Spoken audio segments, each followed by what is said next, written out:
Hello there, and welcome to the Stay Off My Lawn podcast, where we'll have a little fun, lots of laughs, and discussions on the common sense that needs to be applied to a lot of today's world news issues. And now, the disclaimer. Stay Off My Lawn is not intended as legal, medical, or financial advice. Void where prohibited. No purchase necessary to win. Open to legal U.S. residents 18 or older in the contiguous 48 states. Any resemblance to anyone living or deceased is purely coincidental. Actual price may vary. Only use as directed. Not a member of FDIC. And now, here are your hosts, Mike and Richard.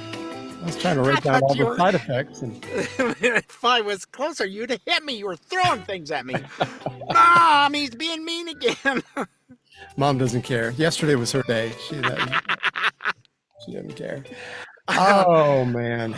Welcome to this week's episode of Stay Off My Lawn. It's May 11th. It's actually the day before we normally record because I am going to that foreign country called Texas tomorrow morning, and I'm going to be in Houston.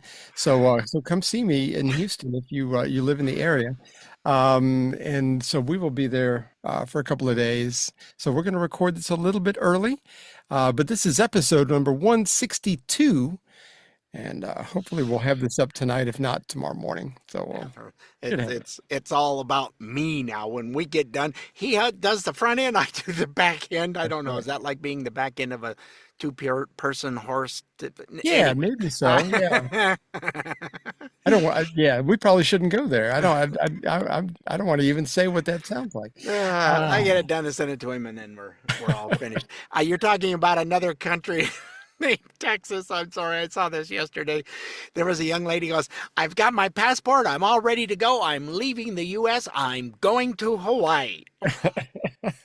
I saw that. And the best part was a guy that I follow that's from the UK, Josh and Jace. They come over to the States quite a bit and do a lot of it. He goes, "As a Brit, I don't want to be the one to tell her. What is wrong with you people?" Well, maybe she recorded it in 1958. I mean, if that was the case, then, okay. It would have been a foreign country. It was still a possession of ours. Sort of like saying that you need a passport to go to Puerto Rico. It's same difference. Yeah, it's like they think that, well, Alaska is down south of the U.S.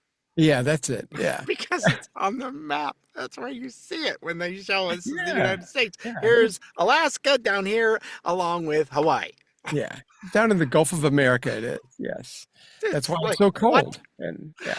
Holy crap-a-doodles. So, yeah, I'm going to go to a foreign country later this month. So right, you will be. I have to have my passport in order to go over there.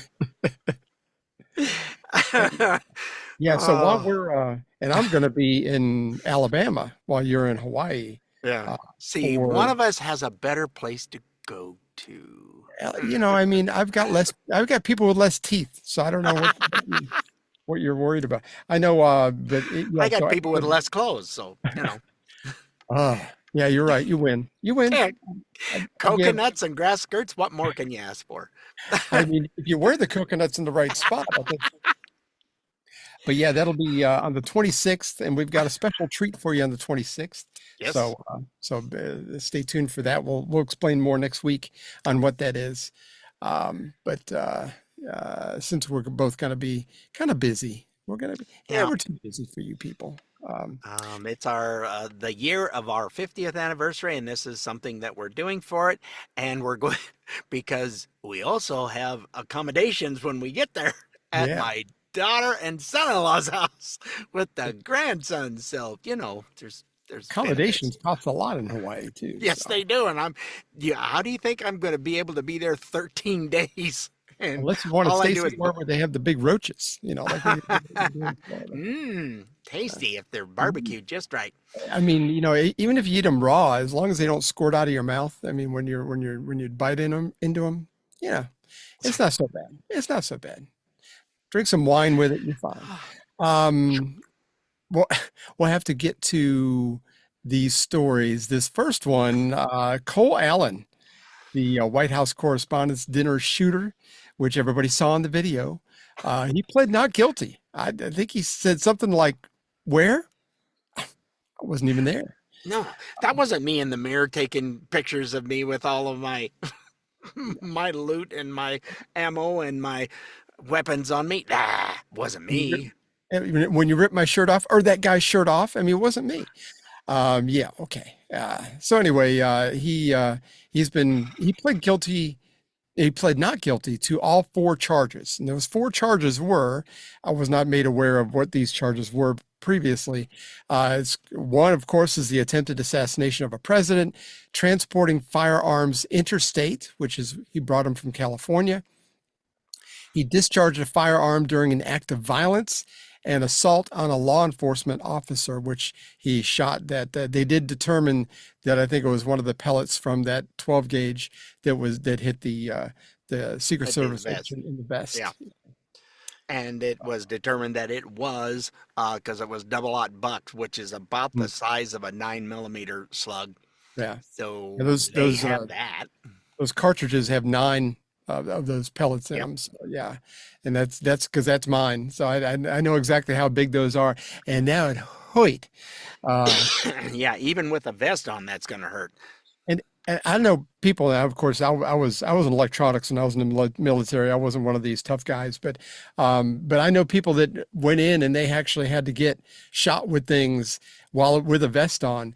And the way it was explained to me is like you might as well have gotten shot with a bullet for at least the first 20 minutes, hour or so, because it hurts like crazy. And it's not like the movies. You don't just pop right back up and go, "Ooh, glad I have my vest on." No, you're not breathing. Get that brushed off me, and I'll go back to it. No, you're going. Exactly. And the defense attorney that. I'm sorry, this is my favorite part. It's like, what? He wants U.S. Attorney Janine Pirro and her office removed from the case, citing conflict of interest because she was there and she's personal friends with Donald Trump. That's how she got the job. So, I mean, yeah, I don't think that's going to go. Oh, and they also asked Attorney General Todd Blanche, who was also in the ballroom, to be taken off the case too. And I think it's going to work. I think that's going to work. No. What? There was another case that tried this, and that was their deal, and must have been a conservative judge because he went, "Give me a break." No, he didn't allow it. Yeah, it's like, no. Nice try. No. Well, not guilty when he's on video running and shooting. He's in his own room. They have his phone that has the pictures of him looking like something from the Wild Wild West. I mean, and they've got his manifesto, which is kind of saying that he's doing what he ended up. Yeah. But yeah, what he ended up trying to do was about as far as he got. Yep. I guess if you're the defense attorney, you got to try something. I don't know what else he'd do. I would probably go down that he's bat guano crazy. I guess that's probably the way I'd go with it, rather than this route. But maybe that'll be next. Who knows? The only thing in all of that disturbed me was the one Secret Service agent that shot 5 times and didn't hit nothing. He was not even 50 feet away. Really? Have you been at the range lately? Yeah, I mean, I don't know. I've got a friend of mine's yard. We go over, we shoot. I do a lot better than, and I understand. You got stress and everything, but you got adrenaline going and all that kind of stuff. But that's what you're supposed to practice at. Exactly. You train scenarios with this. I mean, I don't know. I don't get it myself. I'm with you 100%. Yeah, it's like. He shot 5 times and didn't hit anything? Wow. He should have hit with at least 3 of those shots. Yeah. 5 shots. I mean, that's overkill. But I don't know. Anyway. Yeah, well, that's what's going on with that. Good Lord Almighty. I can't believe they're still diddly doodling with it.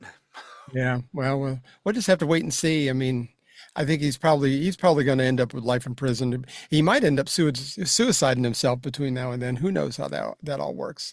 If Hillary gets involved, we just don't know. Well, these nuts that keep believing people like from The View and all of the other CNNs and the now, Because or whatever the heck it's supposed to be called MS now. yeah. Nothing but saying all these things about how Trump's a Nazi, and it's like, give me a break.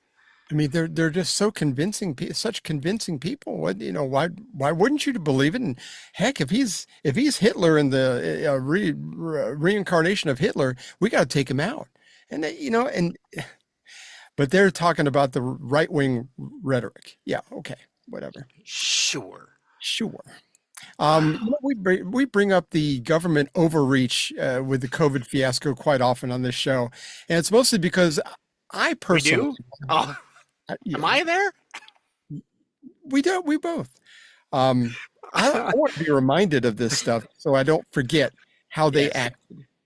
The same kind of, if they try the same kind of crap that they tried back then, I want to be prepared. And I want to make sure. Now with the new hantavirus thing coming up, you almost got to wonder if they're got itchy finger on that trigger. I have already heard we may have to do voting by mail-in ballot again.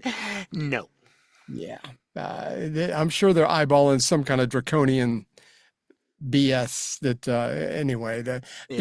And to remind us all how this all went, which I have, the great Jesse Kelly had a great montage, and I stole it from his show the other day. But this is how the AutoPen administration mandated and just spoke to us the way he spoke to the American people. Let's be reminded of how that went. This is a pandemic of the unvaccinated. For unvaccinated, we are looking at a winter of severe illness and death for unvaccinated. For themselves, their families, and the hospitals they'll soon overwhelm. We must increase vaccinations among the unvaccinated with new vaccination requirements. This is not about freedom or personal choice. My administration is now requiring federal workers to be vaccinated. We've also required federal contractors to be vaccinated. If you have a contract with the federal government working for the federal government, you have to be vaccinated. We're requiring active duty military to be vaccinated. We're making sure healthcare workers are vaccinated, because if you seek care at a healthcare facility, you should have the certainty that the people providing that care are protected from COVID and cannot spread it to you. We've been patient, but our patience is wearing thin, and your refusal has cost all of us. My patience got thin too. So, I mean, actually, me and Joe had a lot in common over all that. Did you have any more clips? I forgot to ask earlier. I do. Okay. Senator Ron Johnson from Wisconsin released a report on how the feds handled the info about the jab, mostly. He was on Jesse Kelly talking about it the other day, and he was pretty excited. It's a long clip, but he really brings out a lot of good information. That this report was just released, I think it was last week. So here's Senator Ron Johnson. I know so many Americans just want to move on, but we have not had a reckoning in terms of our miserably failed response to COVID. And I think, as you know, I held a hearing last week, issued a new report. This is a bombshell. The title is Unmasked: How Biden Health Officials Purposely Turned a Blind Eye Toward COVID-19 Vaccine Safety Signals. And the short story on that was on March 1st of 2021, Jesse. The head of CBER, Peter Marks, the group within FDA that is charged with overseeing vaccines, their approval, and the safety surveillance, was warned by their data mining expert, who's working with the inventor of the algorithm that analyzed VAERS, that the current algorithm was going to hide and mask safety signals. You got a multi-page briefing on March 1st. 26 days later, that same individual working with the inventor came up with a new algorithm and presented the results of unmasked analysis. They showed 49 cases of extreme masking of adverse events, 25 safety signals of very serious adverse events, including sudden cardiac death, pulmonary infarction, Bell's palsy, different types of strokes. They continued month after month doing these special runs, and FDA ignored them. They shutted them off the side. They told Anna Sharpson, she was the hero here, they told her to cease and desist. Your input, your data is not welcome. Work on what we tell you to work on. We're going to keep using the system that we know hides safety signals so we can go and mandate the vaccine. We can go and tell people it's safe and effective. We can go tell people that we're not seeing safety signals. What adverse events occur are rare and mild. It was all a lie. And anybody who got vaccinated after March 1st, or certainly March 26th, when they could have had fully informed consent that these things were not 100% safe, that there were very serious adverse events as a consequence of you trying to protect yourself, you ought to be pretty PO'd. And let's face it, 39,000 people worldwide reported deaths on VAERS. 24% of those deaths occurred on the day of vaccination, the 1 or 2 days. Again, I didn't need a sophisticated mathematical model to tell me in 2021 something was going terribly wrong, where from the start of VAERS, 1990 through 2020, on average, a couple hundred deaths associated with, for example, different vaccines, anaphylactic shock, that type of thing. 2021, 21,000 deaths. 21,000 deaths. And these people, these evil actors inside FDA, were hiding behind this system they knew would mask the adverse events and lying the American people saying they're rare and mild. We're just not seeing safety signals. So they were being shown month after month safety signals on sudden death, on stroke, all kinds of horrible, life-threatening and full-time physically disabling type of adverse events. And they said nothing. They instead mandated this. They were concerned about vaccine hesitancy. We see it in the report. You see their emails. By the way, you also see further evidence of them hiding and not putting things in federal records and not putting things in emails. Wow. If you're not familiar, he mentioned VAERS a couple of times. If you're not familiar, I had to look this up because I wasn't sure exactly what that acronym meant. It's the Vaccine Adverse Event Reporting System. It's actually run by HHS. And so they've been doing this since 1990. They've been watching vaccines and how things went. And like he said, he went from a couple hundred to, reports in 2020 to 2021 having, what did he say, 21,000? It was in the 30s. Was it 30,000? 30 some odd thousand. Incredibly. And it went more than that as it went on and people got the boosters, the more of them then passed away. There was like almost over 1 million people worldwide that died from the vaccine that they didn't have it. They just got a shot. And inside the vaccine, new report that people got rid of all the they found a report with all the adverse stuff and what might be in it and yada yada, because that stuff is starting to become a little more readily where you can get at it now. Guess what's in the shot is the hantavirus. It's in there? It's in the shot. Oh my gosh. I think that's one of the things I might have sent to you, but there's been so much news. You just can't read it all this week. I could sit at the computer all day. I actually sat here for 3 hours today trying to figure out what to keep and what not to keep, because it's like we got so much stuff. Yeah, no, it's right. It's right in the stuff from Pfizer that they had. It was, not added by somebody else. It was part of so that's why this thing is that mRNA and goes in and we didn't get the jab of any kind. Said, nope, not going to happen. The thing that got me, and I've mentioned this before, is when they actually came out and said it was mRNA, and I knew what RNA was from high school. I remember reading about what RNA and DNA and that relationship, and I'm like going, look, if they're doing something to your RNA, that's not a good thing. Not a good thing at all. That changes your programming. That's not what you want. That's exactly what we said and went, Yeah. Yeah. And then we flew back in kind of the middle of stuff, August of 2020, and bought the car from the daughter and son-in-law. We drove it across the country, 3,200 miles in 7 days, and stopped along the way. And people went, I remember being in a group and having to, why don't you take it over for a bit? And then went to ask, well, so what's everybody going to do when the I still have to stop and not say pandemic, but that's basically what it was.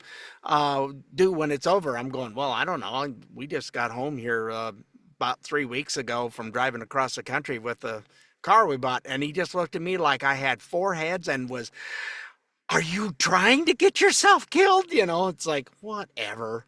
You know what? And no matter what it is, if you've got a 97% chance of survival rate of a chest cold. As long as you don't have, look, if you've got some a lot of comorbidities, which I never heard that word prior to COVID, that was a brand new thing to me. But if you've got a lot of comorbidities, you've got diabetes, you've got all these heart problems, Obesity yeah, and all kinds of other maybe issues. stay in the house, but I still wouldn't suggest the shot because I still think that's caused a lot of those problems too. Yep.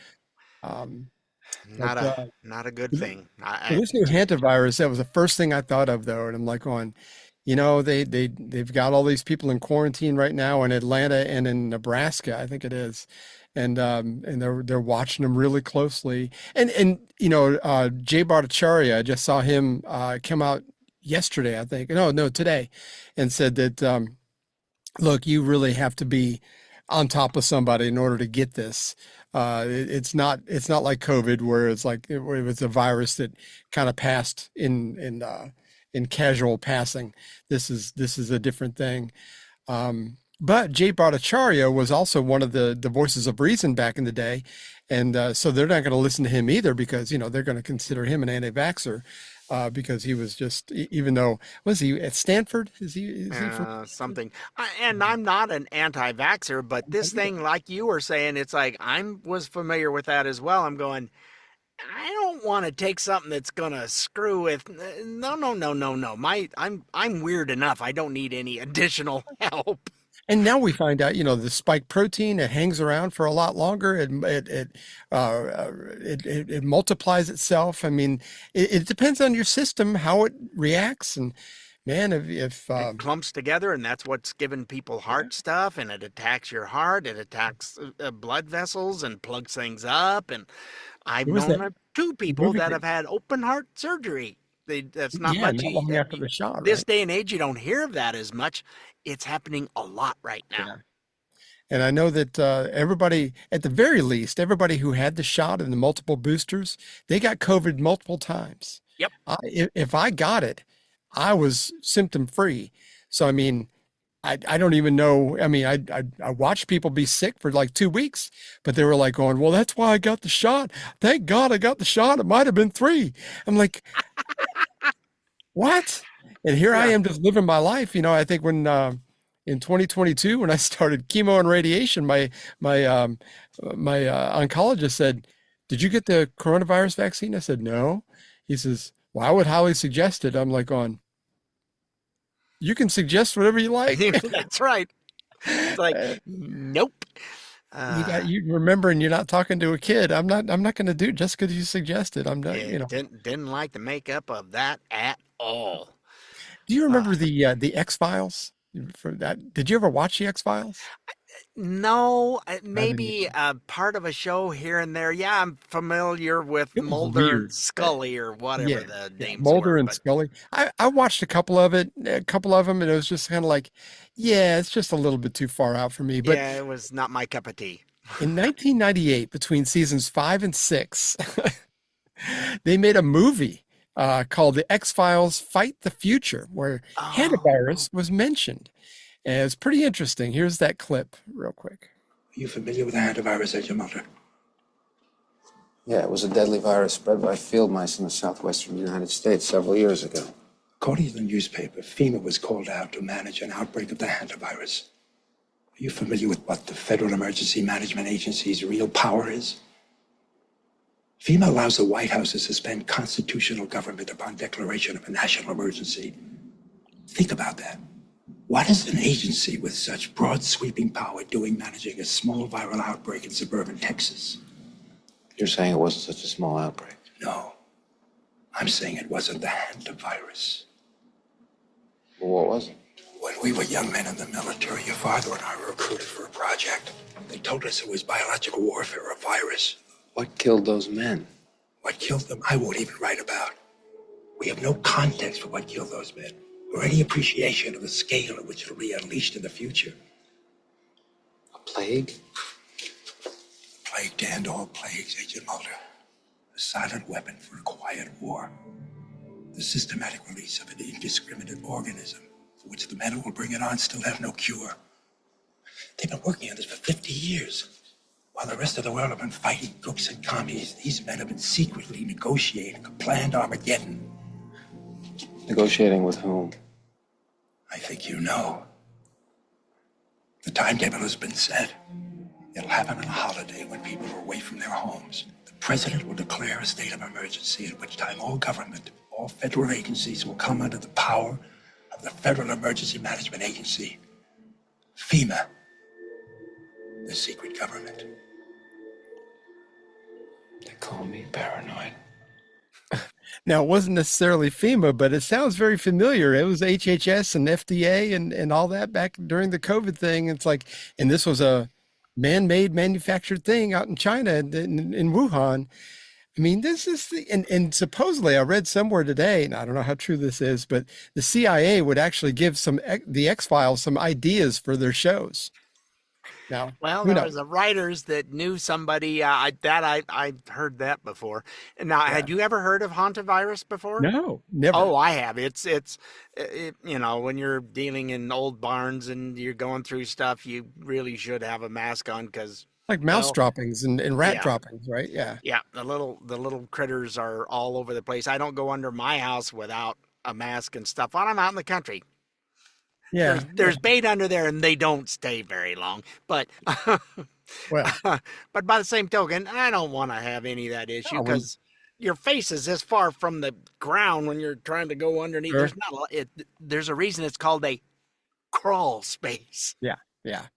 Oh, I know. My son's got a crawl space. He has to go in there to change out his air conditioning filter, and it's like, oh, what a pain right in the butt. Yeah. So I have to go out there and then the door doesn't want to go back on. It's old. It's like, so it always takes two people. So, yeah. So anyway, I've known about it for a long time. I don't know what the reason was or why, but yeah, no, I'm familiar with it. Now, it reminded me when I did read about it being the droppings of a rat and everything. Do you remember the bubonic plague? That all came from rat droppings too. The same kind of thing. They just don't ever wash their hands. Yeah. Oh, well, there's that too. And that reminds me of Typhoid Mary. That's a whole other story. But I mean, you just got to wonder if there's some kind of chemical correlation between bubonic plague and hantavirus. I mean, I don't know. Well, they were talking about this particular strain of hantavirus came from South America, and that's why it's supposedly transmissionable between humans, because that's not how you got to be like a close talker. Like if this was somebody's face, you've got to be a real close talker for them to catch what. So when people try to pull that close talker thing on me, I throw a mint in there. Because you're killing me. You need to floss or something because, most people's breath just like, Gavin, my eyelashes curled like that. Think you know. My nose works too well. And it's like, I smell everything. It's like, no. I know you had a tuna fish sandwich yesterday, didn't you? Because you need to back it up. But yeah, tuna fish is great, but not the next day. So we are almost at the 30-minute mark. Let's take that quick break. I'm so glad we can stay on topic. We're almost there. Let's take a quick break, and then when we come back, we're going to talk about we're going to find out whether the UK is actually fed up with their illegal immigration fiasco they have over there. I use fiasco a lot. Maybe I should use a different word. I like fiasco. It's a neat word. I can barely spell it. I'm from the South. That's the way it works. So we'll talk a little bit about that when we come back. So hang in there. Mike Tarnow, Richard Durrington. The Stay Off My Lawn podcast continues next. Bud Light presents Real Men of Genius. Real Men of Genius. Today we salute you, Mr. Fortune Cookie, Fortune Writer. Mr. Fortune Cookie, Fortune Writer. Most writers leave their wisdom in a book. You leave yours in a cookie. Crunchy cookie. Sure, they taste good, but it's the information you provide that we're really hungry for. Love is round the corner. Though your tablet is small, your message never is. Show me the way. Of course, the Mushu pork and the egg foo young fill our bellies. It's your inspiration that keeps us well nourished. So crack open an ice cold Bud Light, Mr. Fortune Cookie Fortune Writer, because when you say our luck is about to change, we believe you. We believe. Bud Light Beer, Anheuser-Busch, St. Louis, Missouri.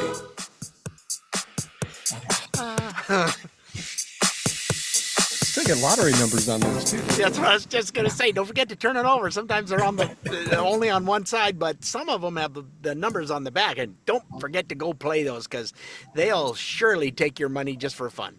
My brother-in-law said he's got a great Chinese place out in Houston. We're going to go check out probably tomorrow night or the night after. So. Oh, you're going to get your cookie. Do you know what the rules are when they bring out the fortune cookies? So No. you know you get the right one?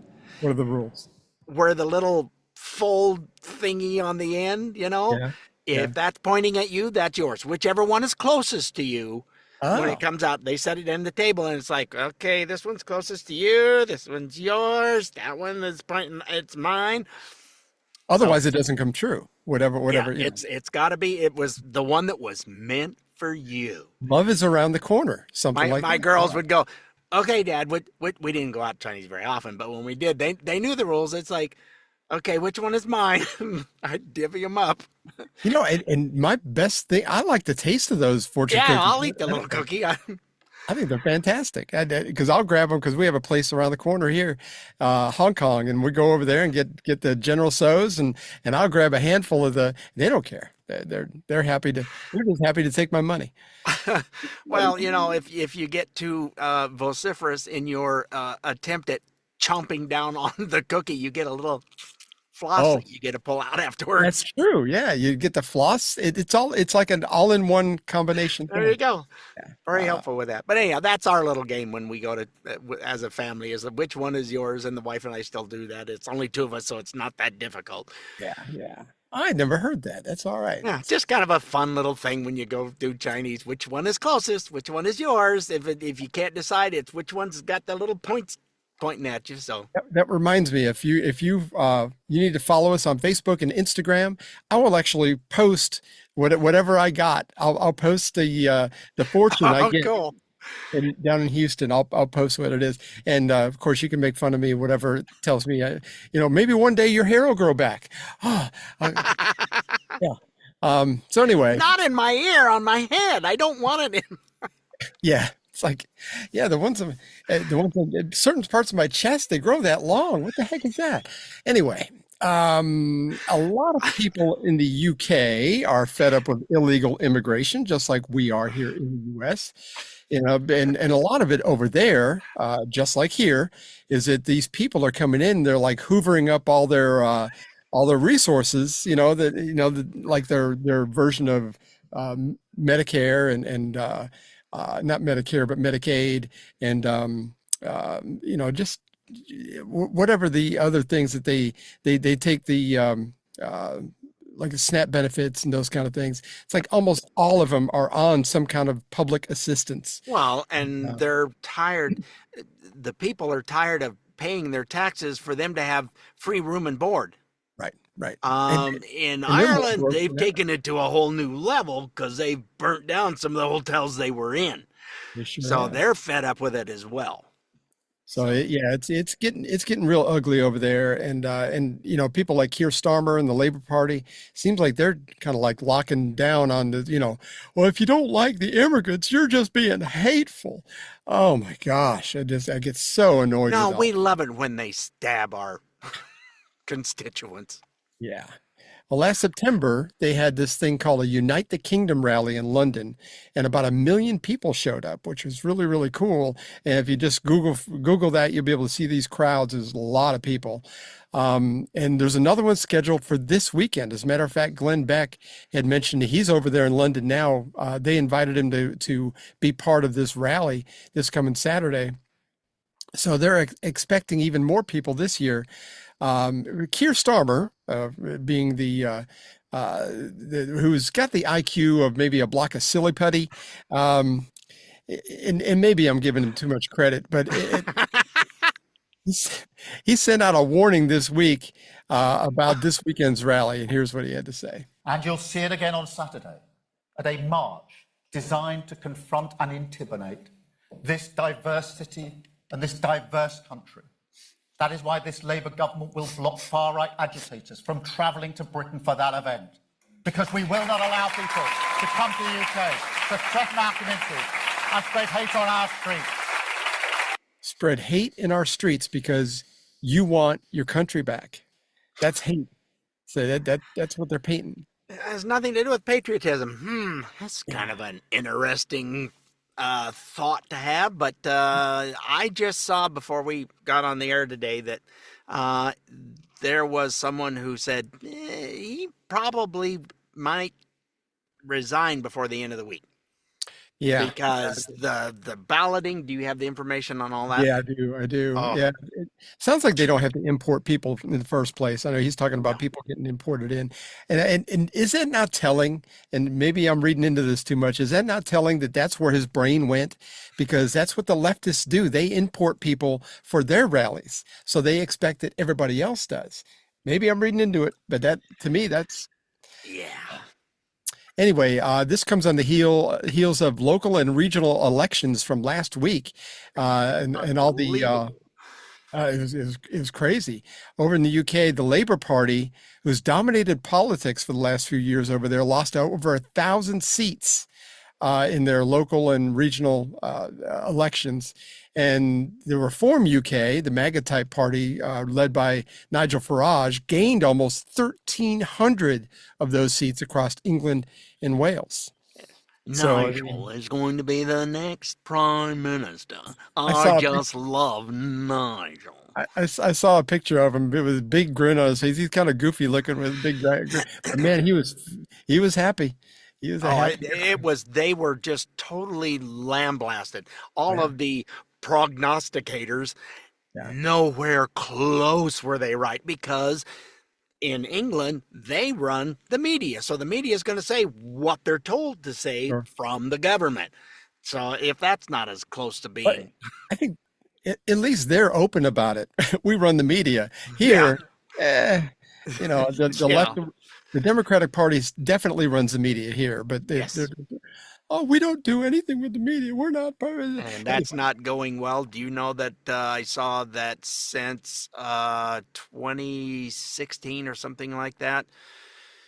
What is it? CNN is down 70%. Oh, is it really? They've lost 70% of their viewers.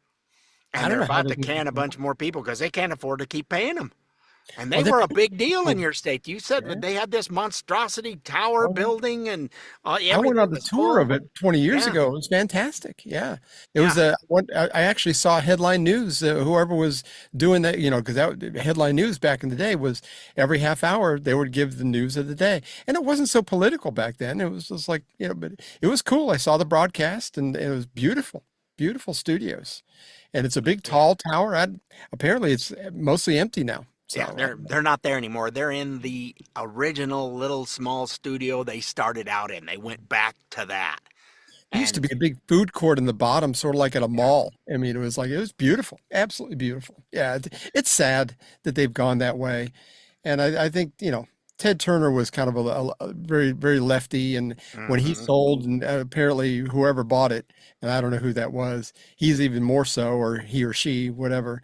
And they've just ruined the whole thing. So it's not going well for anybody that's there at the moment, and MS Now, or whatever they're called, isn't doing a heck of a lot better.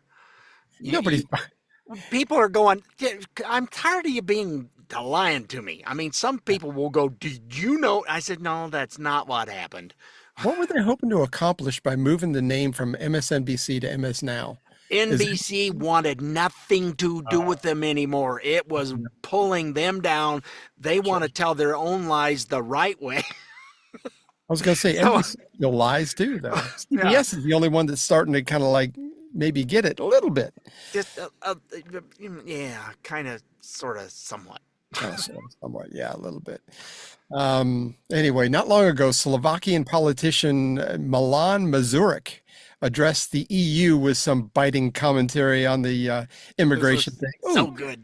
It's so good. It's so good. It makes me smile. So here we go. You must have lost your minds. In Spain, they just legalized residence of 500,000 illegal aliens. In France, they throw grenades into hair salons in a broad daylight. In Germany, not a single day goes by without someone being murdered with a knife. In Sweden, for example, you have bomb attack every other day. I can continue, but you just don't care. Those are not real problems for the European left-wing politicians. No, you are going to solve the situation in Minnesota. You are seriously discussing here the rule of law in the United States and criticizing American government for deporting illegal aliens, for deporting criminals out of their territory in the same time when Western European cities are gradually turning into a war zones. We should do exactly the same. We should deport them from Europe and not legalize their stay. We should listen to them and not what you are proposing to all of us. Everybody can see now you are enemies of Europe. You hate Europe, you hate our nations, and you want to destroy the future for our children. We should stop you, we should defeat you politically if we want to survive. Otherwise, it will be the end of Europe. I love him. I love him. I'd never heard of him before, but I love him. It's like, gee, did he mince words? I mean, he was a little wishy-washy. Yeah. Yeah, no, that was pretty much. And the new premier, I don't know what they are in Poland. I forgot that our buddy who got voted out. There's new guy there, but new guy says Trump. Yeah. He's all for Trump, and they're going, what? Somebody was like totally shocked. A lot of countries are turning that way. You know, they're seeing how, and I wish.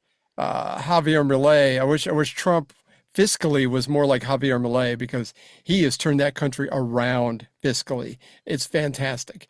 But you got people like that, and then you know the Hungarian president, and like you said, the Polish president, and you've got a lot of these people that now. I think Italy's president, Giorgia Meloni, she's kind of like starting to get wishy-washy. So something happened. Somebody got to her. Somebody went, hey, you don't do what we like. There could be an accident, maybe. So you're saying there might be a mafia in Italy? No, I've never heard of that. Sounds I don't know, ridiculous. something. All of a sudden, she just went wackadoodles, and that was not. It's like, where did all the tough talk go? What happened? No. Something happened. 'Cause I really liked her. She made good common sense for quite a while, and yeah, then it changed. Yep, not anymore. Huh? I said not anymore. And now the German chancellor too is going. Well, no, don't take the troops out. We really need. Please don't. Yeah. Yeah, they thumb our nose at us until we decide to take all our military. We got a lot of military over there. We'll take our military and our toys and go home. And they're going, no. We're too close to Russia. Yeah. Oh, it's like the billions of dollars that are spent in their country. That's like you losing a big corporation out of New York. Oh, wait, that's happening too, isn't it? Or Seattle, like Boeing Seattle. leaving. Oh, wait, that's happening too. California. In-N-Out Burger. Everybody's moving to Nashville. I mean, it just the road between me and Nashville is always just so jacked up anyway. I'm not, because I've got my nephew lives up there, and it's like I wanted to go see him soon, but it's like I don't know. The traffic is going to be it's 2 lanes from Chattanooga to Nashville, and it's lordy, it's awful. It's awful. I-24 is just a nightmare. Once you get past Mont Eagle up that way, it's awful. But anyway, if someone were to ask an American politician like Marco Rubio how he sees America going forward, he's sounding more presidential than ever. I really like Marco. He's been pretty darn good lately.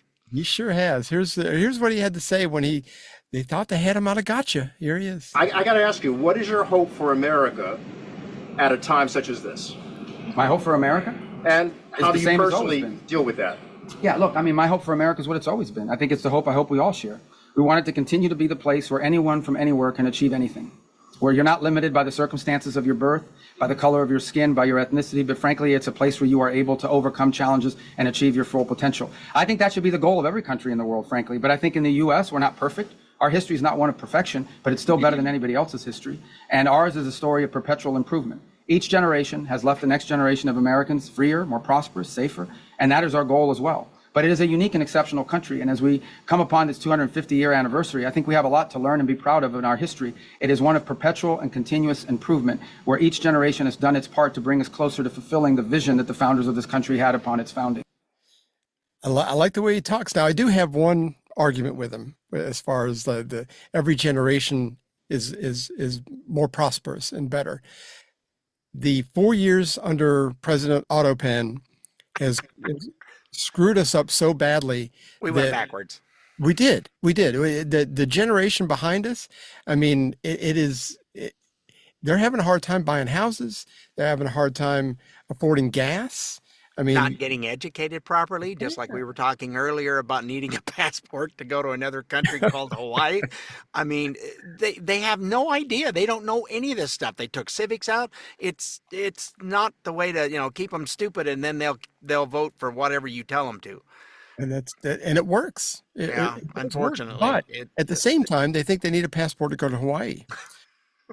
So I mean, and as far as history goes, it's like you just don't. The school systems aren't teaching them the basics. It's all about, well, if Jimmy decides to become Julie next week, we need to understand.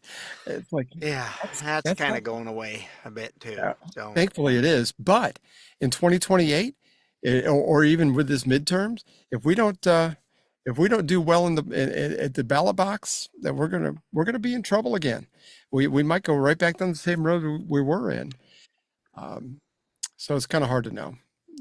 Glenn Beck was talking to California candidate for governor Steve Hilton just this morning, and I had to rip this off of his website.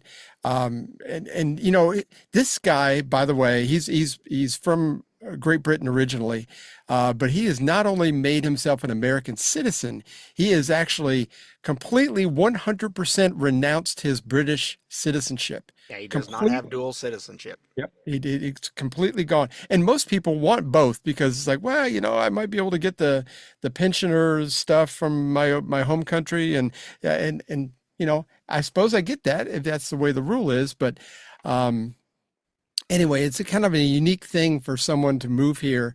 And, the unique thing too, and somebody else mentioned this, and I can't remember who it was, but it was a really, really good point. People can move here from Bangladesh or from China or wherever, and they become Americans. Now, if we move to Great Britain, we move to Canada, we move to China, we're never going to be Chinese. We're never going to be British. I mean, it just doesn't work that way. America is so unique in that way. When you come here and you want to be American, then we will make sure that you are an American. Kenya, I don't care where it's from. It doesn't matter. But it's a very unique situation. Yes, and the other thing is we're not asking you to forsake your customs and whatever.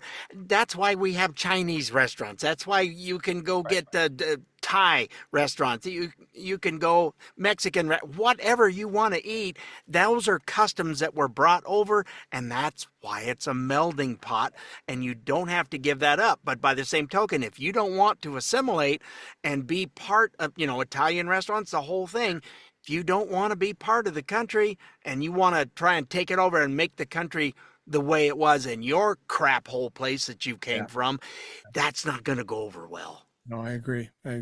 I do think, though, as far as immigration goes, I do think we should put a moratorium on all immigration for at least a while. I don't think even good candidates, I think we just need to just shut it off for a while and get things sorted out, get people out of here, turn off this H-1B visas, getting those people over here taking up jobs that Americans could be doing. We got a bunch of people from India and different places on these H-1B, I'm sorry, I said HB1, H-1B visas over here that are doing jobs that we could be doing as Americans. I don't get that whole situation. My daughter-in-law actually educated me on that a little bit, and really doesn't make any sense why we allow that. They do it. They get rid of. We're having a big layoff, and then they laid off 300 people, and they hired 400 to come over and work cheaper than the 300 they laid off, and saying, well, I can't find anybody to do this work. You had somebody doing the work. What the? Yeah. Well, I partially blame the federal government for allowing it. And Trump has been part of that too. He's actually done that for some of his friends in the corporate world. And it's just, it stinks. I don't like it. Anyway, Steve Hilton was asked about the messy race he's in out there in California, and what he's in for in case he gets elected as governor. He's number one right now, but here's what he had to say. What is happening? What's happening is change may be afoot.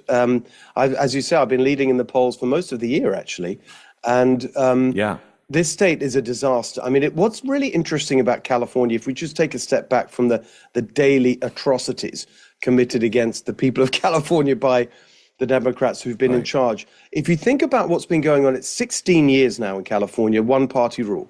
They've had all the statewide offices, governor, lieutenant governor, attorney general, all the elected offices statewide. They've had super majorities in the legislature, 2/3 majorities in both chambers of the legislature. They've controlled all the big cities, all the big counties, the state Supreme Court, 6-1 Democrat majority. It's a very political Supreme Court. And so California today is what you get when Democrats get everything they want, when they have a completely free rein to do whatever they want year after year after year without any check or balance. And let's look at the results. Just the facts are so damning. We have the highest poverty rate in the country, the highest unemployment rate of all 50 states, the highest cost of living by far, highest gas prices, electric bills, insurance, housing costs, highest housing costs, lowest rate of home ownership. Every single thing you look at, more qualitative measures, US News and World Report does these annual rankings of states. California is ranked 50th out of 50 states for opportunity. Just think about that. When you think about the image of California as the land of opportunity, we're 50th out of 50 states. Wallet Hub, we're ranked 50th out of 50 for affordability. Chief Executive Magazine does an annual survey of business conditions. We are 50th out of 50 states for business climate 10 years in a row. I mean, literally, the joke I make on the campaign trail, we all remember that movie that won the Oscar a few years ago. When you think about what exactly have the Democrats messed up in California, everything, everywhere, all at once. It's insane how bad their performance has been. Yeah, I mean, it's a shame. One of the most beautiful states in the country, maybe next to Hawaii, or even in the regions in the world. I mean, it's absolutely beautiful out there. Yeah, I still don't get how good old greasy Gavin is thinking he's going to be president when you don't have anything to run on there, buddy boy. And where's all this money going and what's happening? Remember how I told you that Washington was going, hey, California, that's a good thing. I think we're going to do what you did.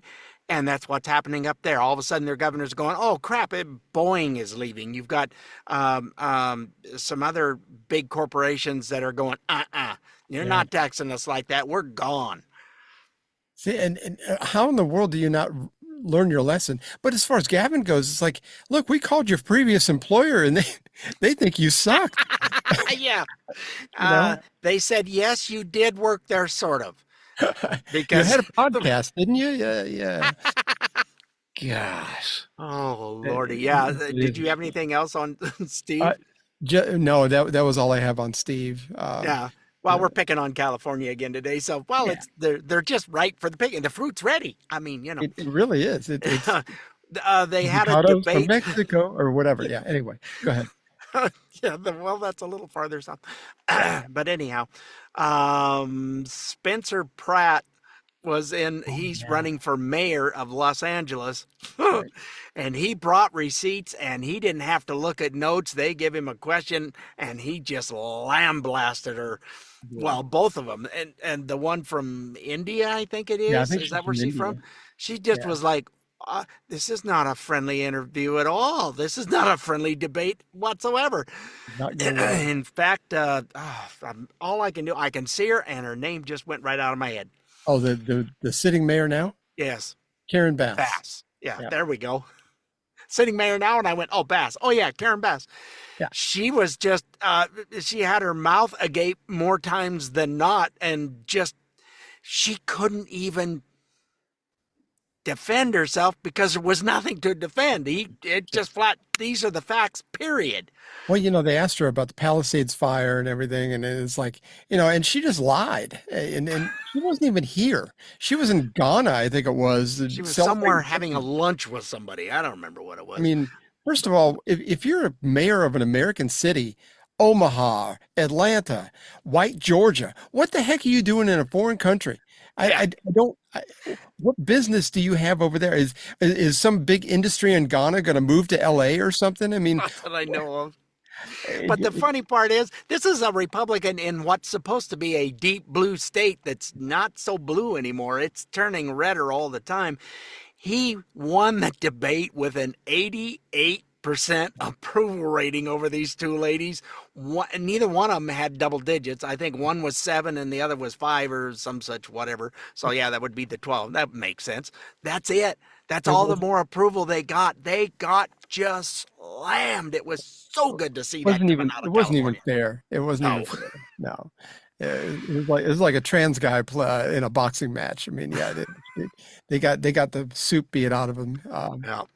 It was and a perfect example of all that corruption out there in California, and mismanagement of funds. Yes. What a segue! You are the master.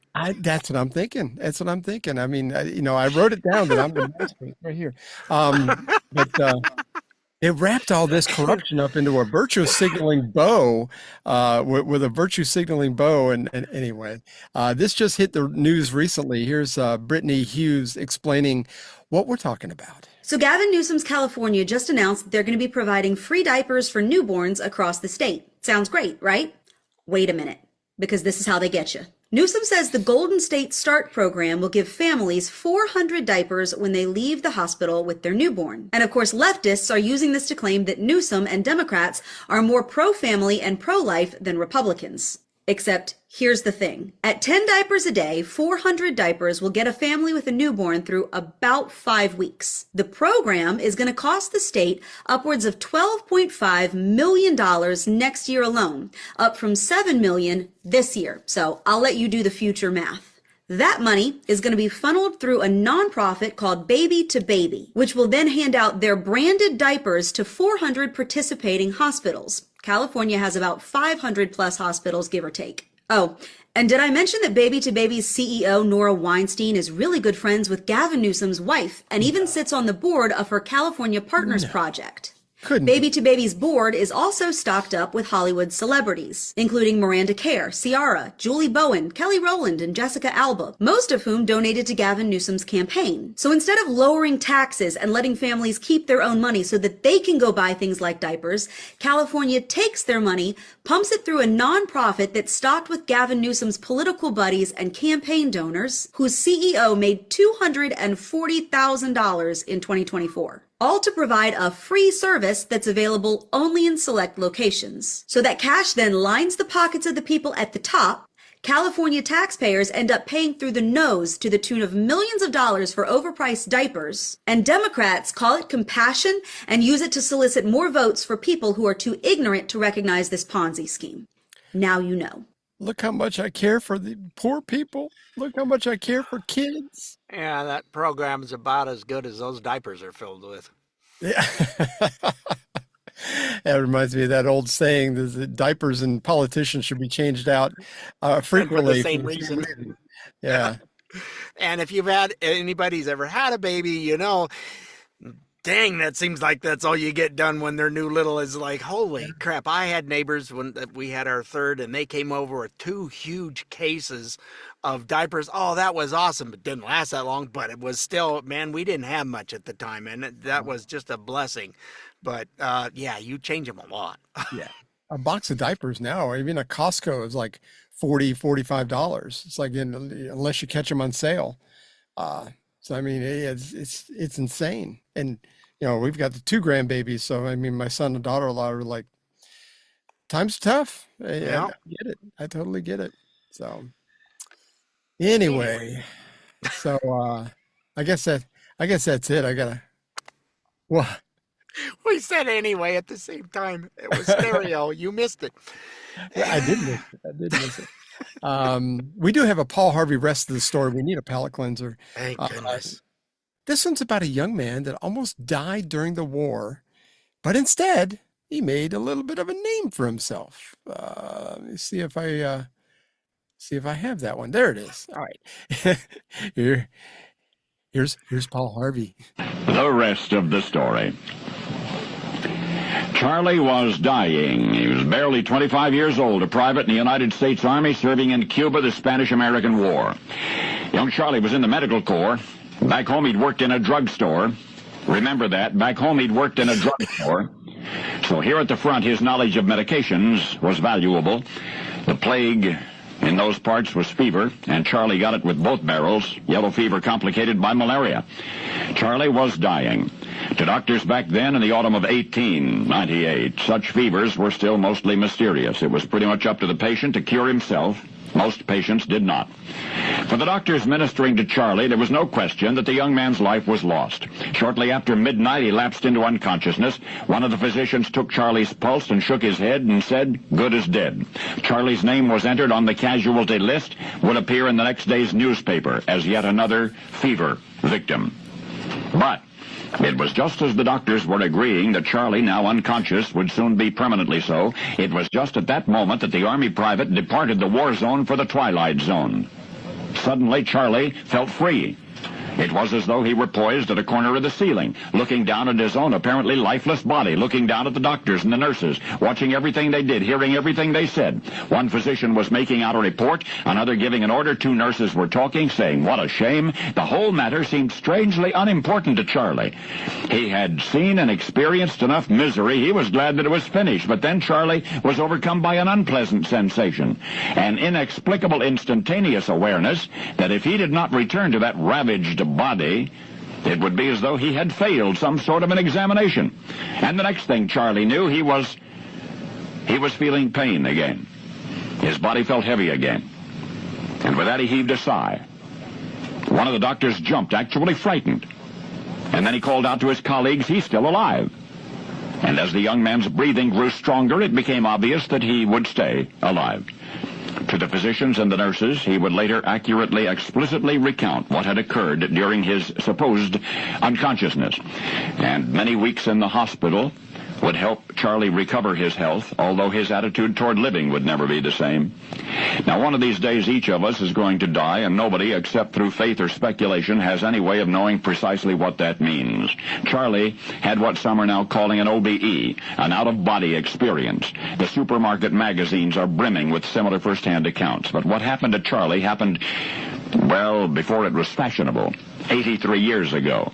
And this much else we know. Young Charlie was never again afraid to die. From that night on, he was filled with a sense of purpose and with the determination that whatever he did, he would do the very best he knew how.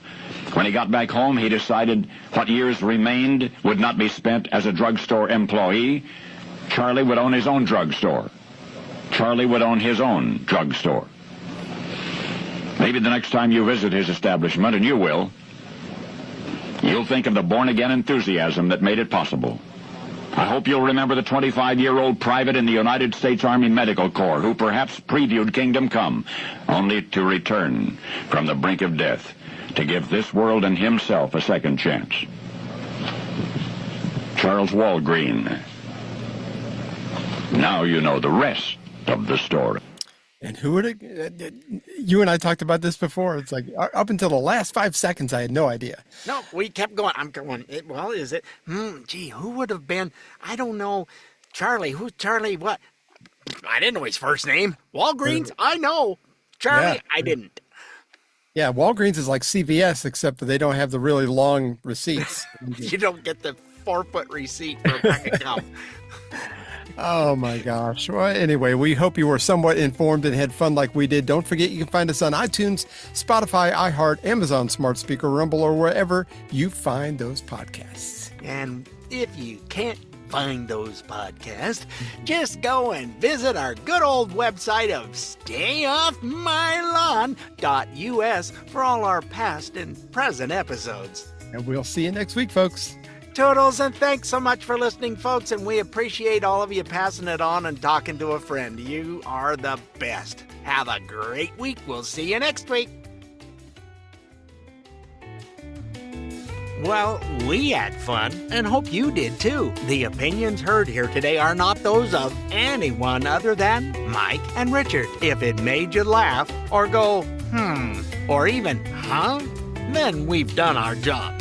Sort of. Well, mostly anyway. And if we made you think about things in a common sense manner, we welcome you to the club. And if it didn't, then just stay off my lawn. See you next time.